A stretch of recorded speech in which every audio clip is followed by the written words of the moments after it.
Bismillahirrahmanirrahim. Assalamualaikum warahmatullahi wabarakatuh. Alhamdulillah, syukurillah, salatu wassalamu ala rasulillah, wa la hawla wa la quwata illa billah.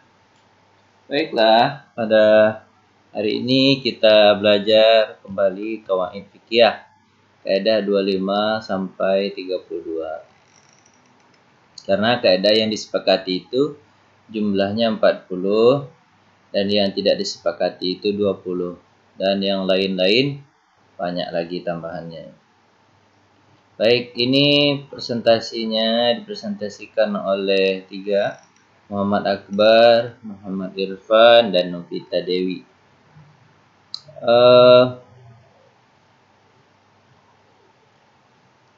Beliau yang bertiga mempresentasikan PowerPoint-nya. Saya coba mempresentasikan, menguatkan di makalahnya. Kaidah pertama, ma tsabata bisyar'i muqaddam ala ma wajaba bisyarti. Apa yang ditetapkan oleh syariat itu lebih didahulukan dari apa yang ditetapkan oleh syarat. Jadi, kalau syariat sudah mengatur, maka syarat tidak berlaku. Contoh misalnya suami nazar, contohnya dulu. Nazar akan mengerjakan pekerjaan wajib tidak sah. Kenapa? Nazar itu sudah ada ketentuannya. Dan pekerjaan wajib pun sudah ada ketentuannya. Misalnya saya nazar untuk sholat zuhur. Itu tidak dipakai nazarnya tersebut. Kenapa? Karena nazar sudah ada ketentuannya, salat zuhur sudah ada ketentuannya. Memberi suatu syarat terhadap hukum yang sudah ditentukan Allah itu tidak sah. Mentalak istri, seorang suami mentalak istri, kemudian dia berkata, aku akan rujuk kepadamu dengan syarat aku akan berikan kepadamu uang 1.000. 1.000-nya bukan 1.000 rupiah, nggak ada harganya, 1.000 dinar. 1.000 dinar kan banyak itu. Jadi itu tidak sah perkataan suami akan memberikan uang 1.000 dinar. Kenapa? Karena rujuk itu hak suami, tidak perlu bayar. Gitu ya. Jadi apa yang diatur oleh syariat tidak boleh ada lagi embel-embel di belakang. Masa bata bisyar'i muqaddamun ala ma wajaba bisyarti. Apa yang ditetapkan oleh syariat itu lebih utama dari apa yang ditetapkan oleh syarat. Oke? Yang berikutnya, ma hurima isti'maluhu hurima ittikhadhuhu. Apa saja yang diharamkan untuk mempergunakannya, maka haram kita untuk mengambilnya. Contoh, mempergunakannya, kita tak boleh memakan daging babi misalnya. Maka kita diharamkan untuk memelihara babi. Kenapa? Ditakutkan nanti ketika kita memelihara babi, nanti kita akan makan babi itu. Haram kita memakai barang curian gitu. Maka jangan mencuri gitu ya. Diharamkan, ya begitulah, apa yang diharamkan kita untuk memakainya, diharamkan kita untuk mengambilnya. Minum khamar kita diharamkan, ya, jangan dipegang-pegang khamar itu. Tuh kan? Kalau di sini contohnya kita diharamkan laki-laki untuk memakai emas dan perak.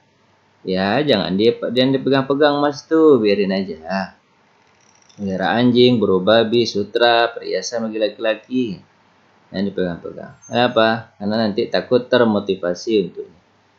Berikutnya, ini sambungan dari ini sebenarnya. Mahurima, bukan sambungan ya, tapi berkaitan. Mahurima akhduhu hurima a'tauhu. Apa yang diharamkan kita mengambilnya, diharamkan kita untuk memberikannya. Sesuatu yang haram kita mengambilnya. Contohnya kita diharamkan untuk mencuri. Maka uang curian itu diharamkan untuk diberikan ke orang lain. Terus diapakan? Taruh aja di Baitul Mal. Baitul Mal. Taruh saja di Baitul mal. Biar nanti baitul mal yang akan. Untuk apa semua baitul mal itu biasanya digunakan untuk 3 hal. Jamban, jembatan, jalan. Itu hal-hal yang kotor. Misalnya diharamkan kita untuk memakan uang hasil penjualan khamar. Maka kita dilarang untuk memberikan kepada anak dan istri. Terus hasil yang sudah didapat dari itu kan tidak mungkin dibuang, yang mubazir kan duit ya. Gimana caranya? Ya diserahkan kepada pemerintah Baitul Mal. Betul-betul sekarang pemerintah. Pajak Pak, oh pajak itu tanggung jawab pribadi, enggak. Kok diserahkan secara cuma-cuma aja. Terus nanti pemerintah digunakan untuk apa? Bangun yang diinjak-injak, jembatan diinjak, jalan diinjak, jamban diinjak-injak juga kan. Jamban tahu jamban? Bantu WC. Itu kata pendapat ulama. Al-mashghul, berikutnya al-mashghulu la yushghalu. Sesuatu yang sudah sibuk tidak disibukkan lagi. Maksudnya sesuatu yang sudah dianggunkan, yang sudah dijadikan objek dalam akad jual beli tidak boleh dijadikan objek lagi. Ya, ini dalam jual beli contohnya misal bukan jual beli gadai misalnya. Sudah kita gadaikan PPKB mobil untuk minjam duit 100 juta. Tidak boleh lagi gadaikan PPKB mobil untuk minjam duit 50 juta. Nggak bisa. Kenapa? Karena dia sudah terikat dengan perjanjian pertama. Begitu juga seorang istri kalau sudah diperisi oleh seorang suami kan sudah terikat tuh dalam satu ikatan. Tidak boleh lagi dia menjalin hubungan dengan yang lain. Gitu ya contohnya. Ini contohnya tambahan di sini kan. Oke. Al-mukabbiru la yukabbar. Sesuatu yang sudah diperbesar tidak diperbesar lagi. Apa itu? Ya jangan menyulitkan diri. Misal di sini ketika mencuci najis anjing misalnya. Mencuci najis anjing itu 7 kali, 6 kali dengan air, 1 kali dengan tanah, 6 kali dengan air. Misalnya gitu. Jangan ditambah-tambah lagi, jadikan 10 enggak. Sudah cukup. Ya kan? Misalnya nih ada orang melakukan pembunuhan, habis itu dia dibunuh. Sudah cukup dibunuh. Misalnya dia membunuh dengan cara mutilasi gitu. Mutilasinya orang yang dibunuh. Kemudian dia diberikan hukum bunuh. Itu hukum yang paling berat kan? Tidak nggak perlu lagi dimutilasi dia. Nggak perlu lagi. Sudah dibunuh mati sudah. Baik cara ditembak, digantung maupun dipancung. Sudah cukup. Karena itu adalah hukuman yang paling besar di segala hukum-hukuman. Al-mukabbir la yukabbar. Artinya jangan lebay. Ini kalau sudah disilakan jangan lebay lah. Kalau sudah ya sudah. Setimpal aja hukuman. Man ista'jala syai'an qabla awanihi uqiba bihirmanihi. Sesuatu yang sudah siapa yang tergesa-gesa terhadap sesuatu, siapa yang tergesa-gesa terhadap sesuatu qabla awanihi sebelum waktunya uqiba bihirmatihi maka dia akan mendapatkan akibat dari apa yang diharamkan, apa yang dilakukannya. Jadi tergesa-gesa dari sesuatu maka dia akan mendapatkan akibatnya sendiri. Misalnya contoh gampangnya nih, pemilu belum waktunya dia sudah ambil kertas kemudian ceblosnya sendiri. Itu namanya menceblos sebelum waktunya, maka suaranya tidak sah. Itu juga misalnya hubungan suami istri itu belum boleh kalau seandainya belum ada akad nikah. Dia berhubungan duluan, maka anaknya tersebut tidak diakui dalam Islam walaupun itu secara biologis darahnya, tapi itu tidak diakui, dia tidak boleh mewariskan. Kalau dia sudah meninggal dunia, dia namanya sebagai binnya, sebagai ayahnya tidak diakui. Apa sebab? Karena dia mencoblos sebelum waktunya. Kemudian an-naflu awsa' minal fardi. An-naflu yang sunat itu lebih longgar daripada yang fardu. Betul ya? Kalau fardu waktunya tertentu, misalnya salat zuhur, waktunya dari jam 12 sampai jam 3. Itu salat zuhur. Lebih sempit daripada yang sunat. Kalau sunat setelah zuhur misalnya, itu waktunya kalau tidak dilakukan hari ini tidak berdosa, bisa zuhur ke depannya gitu. Yang sunat lebih longgar daripada yang fardu. Contohnya di sini kan, sholat sunnah tidak wajib sambil berdiri, boleh duduk. Tidak wajib menghadap kiblat jika dalam perjalanan. Nah, jadi dalam perjalanan sholat sunnah tidak wajib menghadap kiblat.